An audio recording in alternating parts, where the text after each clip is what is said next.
Welcome to the Wonder Garden channel. Many people buy Phalaenopsis orchids to decorate their homes, but once the last flowers fade, they no longer know how to continue caring for the plant. Some even choose to throw them away because they can buy a new blooming orchid for only about $5.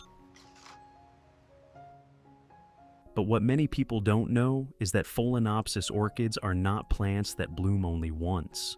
They can continue growing and bloom again in the following seasons. In today's video, I will show you how to treat and repot an orchid using a simple method, even if you're a beginner. First, we will prepare an organic solution to support the plant during its recovery period. The first ingredient I will use today is eggshells, a type of kitchen waste that many people usually throw away. Then crush the eggshells into small pieces and place them into the cup. Eggshells provide a natural source of calcium, which can support cell development, help the orchid remain sturdy, and contribute to tissue stability during growth. The next ingredient I will use is rice. Rice mainly contains starch, along with small amounts of B vitamins, phosphorus, potassium, and magnesium. I will add about 3 tablespoons of rice to the eggshells. Next, pour about 500 milliliters of clean water into the cup.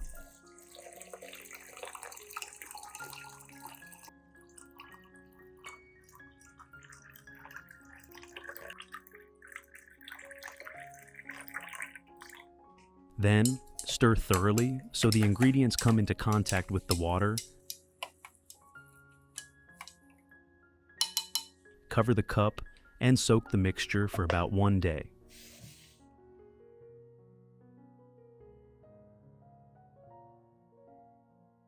Now, let's return to the original orchid plant. Most Phalaenopsis orchids purchased from stores are commonly grown in sphagnum moss like this.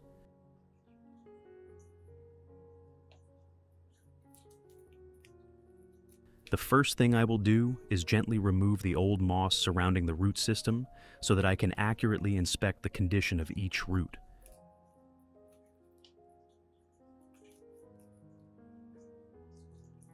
Many of you have asked me, why not leave the moss and continue growing the orchid in it? In reality, growers use moss because it has an excellent ability to retain water and maintain moisture, which is suitable for greenhouse conditions where temperature, humidity, and watering are carefully controlled. But when you bring the plant home, if you're not yet familiar with controlling the amount of water, the moss inside can remain wet for a very long time.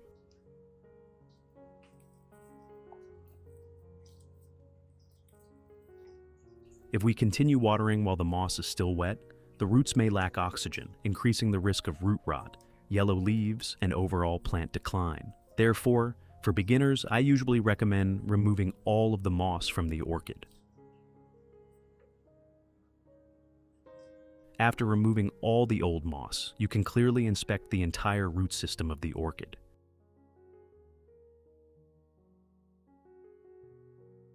At this point, carefully examine each root. Healthy roots are usually firm, plump, and green, or silvery white, while damaged roots may turn brown or black, become hollow and dry, or feel soft and mushy.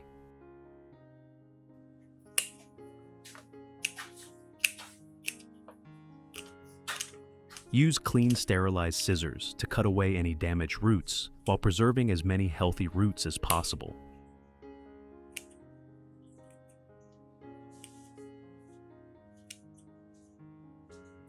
Cleaning the root system will help remove dead or rotting tissue and create better conditions for the plant to recover and develop new root tips after repotting.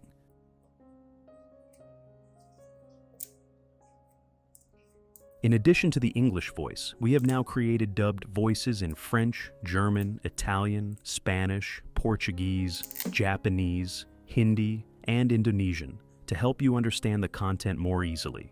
Listen in your preferred language by opening the video and clicking on Settings, the gear icon, to select the appropriate audio language. Next, take the orchid and rinse it gently under running water. Thoroughly rinse the base and entire root system to remove remaining pieces of moss, dirt, and damaged tissue left behind after trimming.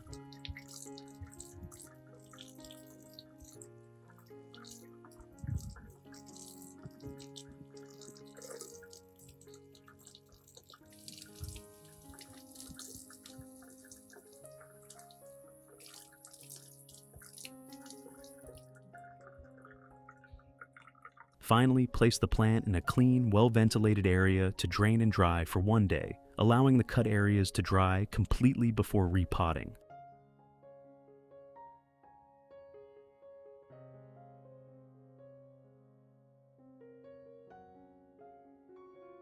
After 1 day, once the orchid is dry and the trimmed areas have sealed, the eggshell and rice mixture will also have finished soaking.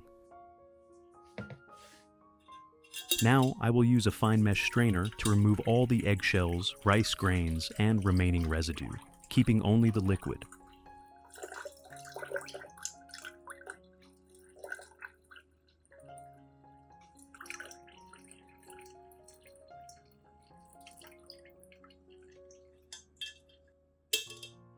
Once the solution has been filtered, I will dilute it further with another 1 liter of water.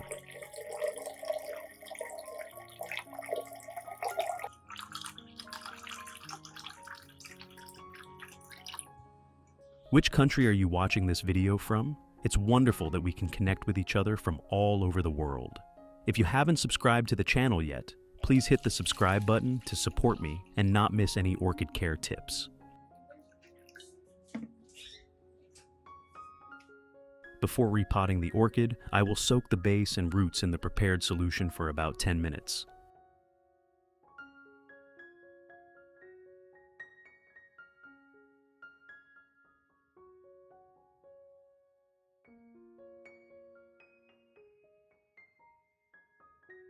While waiting, I will use a soft cotton pad soaked lightly with the solution and gently wipe both the upper and lower surfaces of each leaf. This primarily helps remove dust from the leaf surfaces. At the same time, a small amount of dissolved substances in the solution may come into contact with the leaf surface, and some may be absorbed through the leaf tissue. However, nutrient absorption through this method is quite limited, so the roots remain the plant's primary pathway for absorbing water and minerals. When wiping the leaves, only moisten the surface lightly. Avoid allowing the solution to run down into the crown or collect in the leaf axils, as prolonged moisture in these areas can increase the risk of crown rot.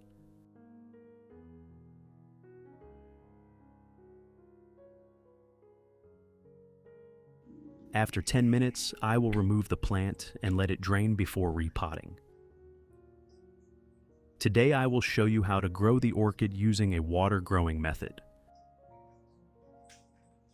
With this method, you don't need to water the plant frequently, while it can still remain green and stable. This can be convenient for people with busy schedules. To grow the orchid using this method, you will need a plastic cup, glass container, or any suitable vessel that can hold water and is appropriately sized for the plant's base. Next, place the plant into the container.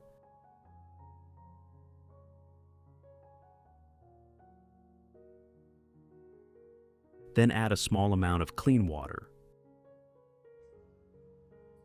Remember, we should not fill the container high enough to submerge the entire root system.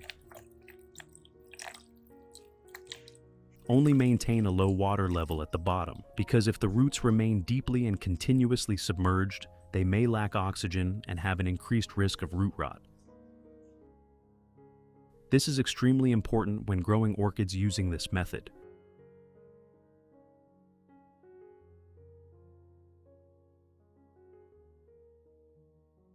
Many of you have also asked me, why use bottled water instead of tap water?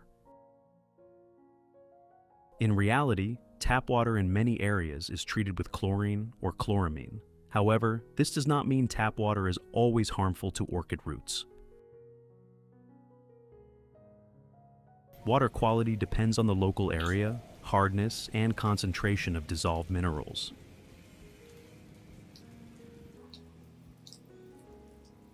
If the tap water where you live is good quality, you can still use it. If you're unsure about your water source, filtered water or bottled water with low mineral content is an easier option to control. Now, simply place the plant somewhere cool and well ventilated with good air circulation. Keep an eye on the water, and if it becomes dirty or develops an unpleasant smell, discard it and replace it with fresh water.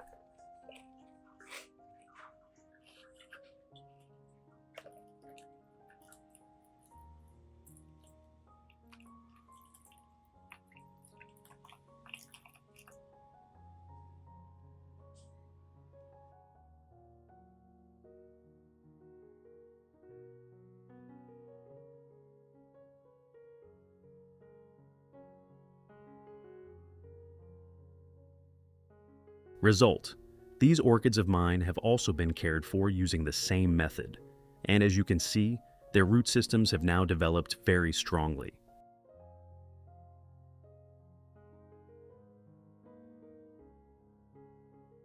Many green new root tips continue to appear, while the older roots have become plump and healthy and continue to grow longer.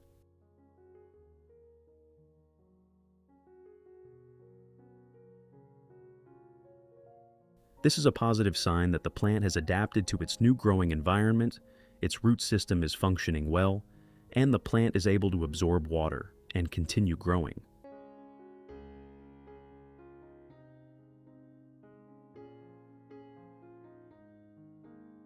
When the roots are healthy, new leaves will gradually appear, allowing the plant to accumulate enough energy for the next flowering cycle.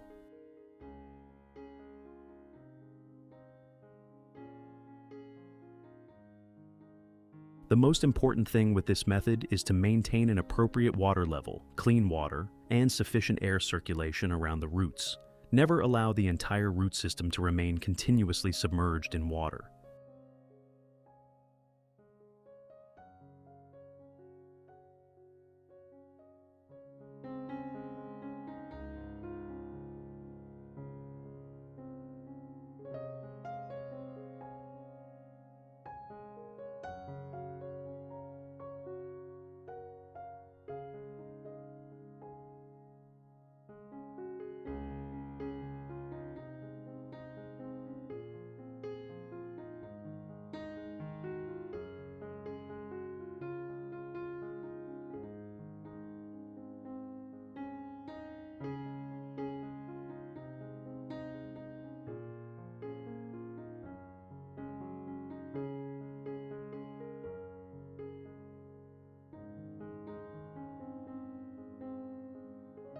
What do you think about this method of growing and recovering Phalaenopsis orchids? Have you ever tried growing orchids using this method? Share your experience in the comments below.